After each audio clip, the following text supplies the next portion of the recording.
তেরখাদা উপজেলার ইখরি কাটেঙ্গা সরকারি হাইস্কুল মাঠে বাংলাদেশ মুজাহিদ কমিটির উদ্যোগে এক ওয়াজ মাহফিল ও হালকায়ে জিকির অনুষ্ঠিত হয়েছে।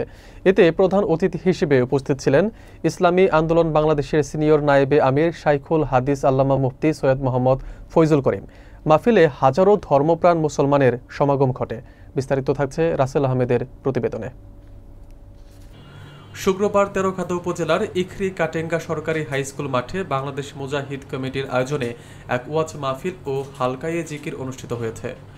অনুষ্ঠানে প্রধান অতিথি হিসেবে ইসলামী আন্দোলন বাংলাদেশের সিনিয়র নায়েবে আমির শাইখুল হাদিস আল্লামা মুফতি সৈয়দ মোহাম্মদ ফয়জুল করিম উপস্থিত ছিলেন। এছাড়াও বিশেষ অতিথি হিসেবে দলের মহাসচিব আলহাজ হাফিজ মাওলানা অধ্যক্ষ ইউনুস আহমদ, জেলা জামাতে ইসলামের নায়েবে আমির অধ্যক্ষ মাওলানা কবিরুল ইসলাম, অধ্যাপক আবদুল্লাহ ইমরান এবং মাওলানা জাহিদুল রহমান উপস্থিত ছিলেন। অনুষ্ঠানে স্থানীয় ও জাতীয় পর্যায়ের অনেক প্রখ্যাত আলেম ওলামাও উপস্থিত ছিলেন।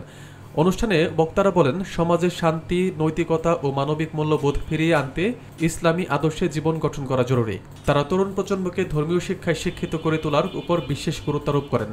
অনুষ্ঠানে সভাপতিত্ব করেন মাওলানা ইমাম হোসাইন। সঞ্চালনা দায়িত্বে ছিলেন শেখ এসকেন্দার আলী, মুফতি ফয়জুল্লাহ এবং হাফেজ মোহাসিন।